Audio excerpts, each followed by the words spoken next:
हा क्वेश्चन बघा काय दिलेला आहे. The equation of the curve passing through the point 0,2 given that sum of the ordinate and abscissa of any point exceeds the slope of the tangent to the curve at point by 5. ठीक आहे, असं दिलेलं आहे बघा. आता त्या question मध्ये बघा काय दिलेलं आहे की नेमकं सम ऑफ द ऑर्डिनेट म्हणजे y अँड अब्सिसा म्हणजे x. ठीक आहे, म्हणजे x प्लस y जे आपल्याला दिलेलं आहे बघा ते exceeds the slope of the tangent. Slope of tangent म्हणजे dy बाय dx आणि तो कितीने एक्सिड्स केलाय म्हणून सांगितलंय 5 ने केलेला आहे. That is x plus y is equal to dy by dx plus 5 लिहिता येईल का बघा आपल्याला. ओके, त्याला थोडक्यात हे डिफरन्शियल इक्वेशन आपल्याला आता सॉल्व्ह करायचं आहे आणि तो जो कर्व आहे तो 0,2 मधून पास झालाय म्हणून सांगितलेला आहे. म्हणजे सी ची व्हॅल्यू आपल्याला इथं फाइंड करायचं आहे. ठीक आहे, ओके. आता काय येईल बघा, हे तर हे dy by dx plus y जर आपण राईटला घेतलं तर ते -1 इंटू वाय म्हणजे मायनस वाय झालं is equal to x minus 5. हा कोणता फॉर्म झाला बघा, लिनियर डिफरन्शियल इक्वेशन फॉर्म झाला का बघा, जो लिहितोय आपण dy by dx plus py is equal to q असा. कंपॅरेटिव्हली p ची व्हॅल्यू -1 झाली, q ची व्हॅल्यू झाली x मायनस 5.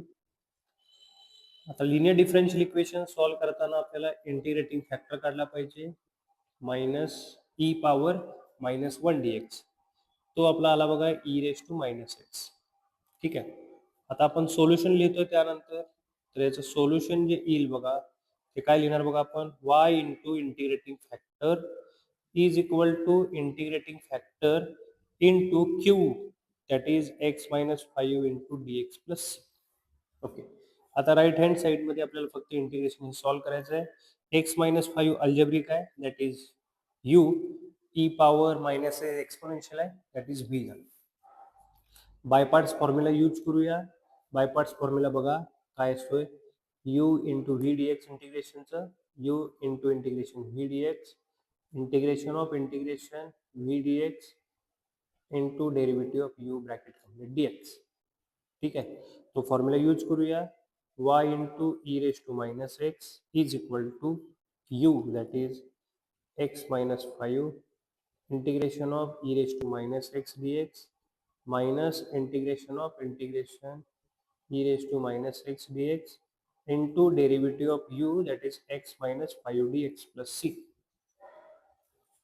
बघा आता परत y into e⁻⁻x is equal to x minus 5 e⁻⁻x चं इंटिग्रेशन e⁻⁻x मायनस x चा डेरिव्हेटिव्ह -1 येऊन जाईल मायनस परत बघा e⁻⁻x इंटिग्रेशन e⁻⁻x अपॉन -1 लिहिणार, तो मायनस बाहेर ऑपरेट करा म्हणजे प्लस झालं. Derivative of x minus 5, x चा डेरिव्हेटिव्ह 1, 5 कॉन्स्टंट आहे, कॉन्स्टंटचा डेरिव्हेटिव्ह 0 झाला plus c.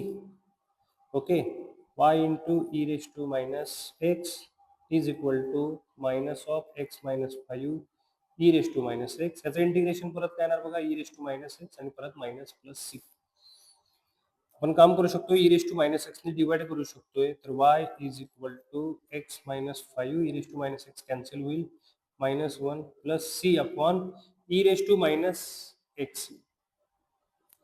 Therefore y is equal to minus x plus 5 minus 1 plus c into plus e⁻⁻x कारण न्यूमरेटर मध्ये पॉवर गेल्यावरती प्लस होऊन जाईल. That is y is equal to minus x plus 1 plus c into e⁻⁻x. कळालं का बघा सगळ्यांना? ठीक आहे, आता हे इक्वेशन आपण सॉल्व्ह केलं म्हणजे सोल्युशन ऑफ डिफरन्शियल इक्वेशन मिळालं.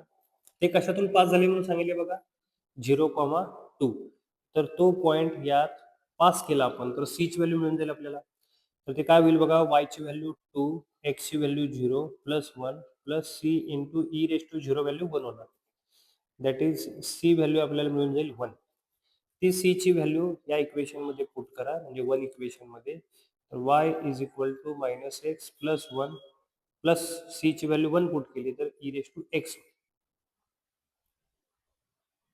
ठीक आहे. बघा सगळ्यांना समजलं का? इथं थोडंसं काय चुकलंय बघा, की हे जे -1 आहे ना, ते इथं -1 लिहावं लागणार होतं. हे -1 लिहिलं. 5 -1 हे 4 झालं. ही व्हॅल्यू 4 येईल. ची व्हॅल्यू बघा काय येणार? -2 येईल. -2 आणि ती ची व्हॅल्यू -2 चेंज करा. म्हणजे इक्वेशन नंबर 1 पण कसं होईल बघा आता, की y is equal to -x plus 4 ची व्हॅल्यू -2 इंटू e⁻x. ओके. म्हणजेच y इज इक्वल टू जसं ऑप्शन आहे त्याप्रमाणे लिहूया आपण 4 -x -2 इंटू e⁻x. हे फायनल आन्सर येऊन जाईल. That is option number B is correct.